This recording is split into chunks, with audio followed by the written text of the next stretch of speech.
Good morning, good morning.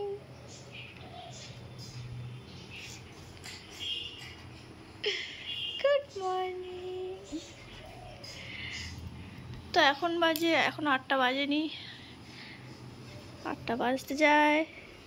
Sonai ঘুম থেকে উঠে পড়েছে। এখন আমরা ব্রাশ করব, ব্রাশ করে তারপর আস্তে আস্তে রেডি হব স্কুলে যাওয়ার জন্য, তাই তো? তো চলো। গুড মর্নিং বন্ধুরা, সবাই কেমন আছো? আশা করি সবাই ভালো আছে, আমিও ভালো আছি। তো আবার একটা আজকে নতুন সকাল, নতুন দিনের শুরু হয়ে গেল। তো ছেলেকে সকালে স্কুলে যাওয়ার জন্য আর কি ডেকে তুললাম। এবারে ব্রাশ করাবো, দুজনেই ব্রাশ করব। আগে ওকে করাবো, পরে আমি করব। তো তারপরে এই যে দেখো টিফিন নিয়ে চলে এসেছি। ও সকালে এবার এটা খেয়ে স্কুলে চলে যাবে। তারপরে আমি আমার সাধারণত যা কাজ করি, রোজ যা রুটিন আমার, সেগুলোই করব। আর সেগুলোই তোমাদের সাথে শেয়ার করব।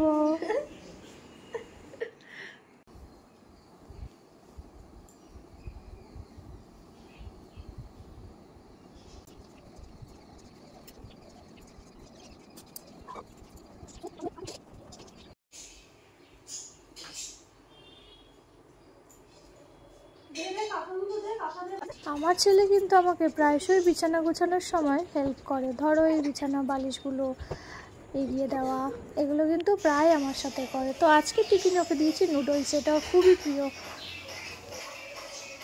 তো এদিকে বেরোনোর সময় হচ্ছে, তো ঝটপট করে বা বই খাতাগুলো গুছিয়ে দিই। আর সকালে উঠেই ফোন দেখা শুরু। ফোন ছাড়া ওর এক মুহূর্ত চলে না। কী যে করি, আর কিছু করতেও পারলাম না এটা নিয়ে।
তো হঠাৎ করে ওর চোখে কীভাবে লেগে গেছে জানি না, তাও একটু ওই জন্য গরম ভাপ দিয়ে দিচ্ছি।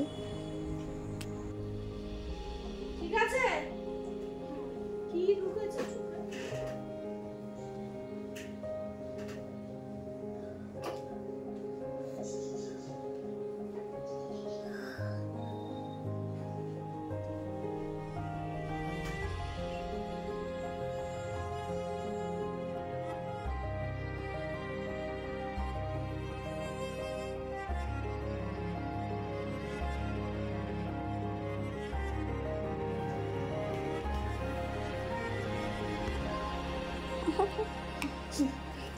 দাঁড়া, হয়নি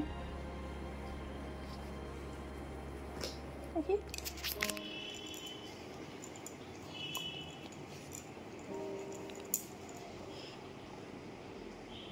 তাকাও তাকাও,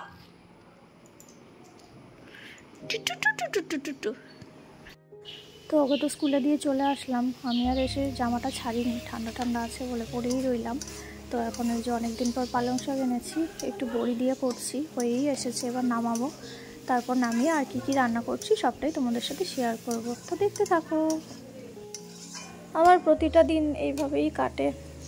ছেলেকে স্কুলে দেওয়া, পড়তে পাঠানো, ঘরের কাজ, রান্নাবান্না, এইভাবেই এক একটা দিন কীভাবে তাড়াতাড়ি চলে যাচ্ছে।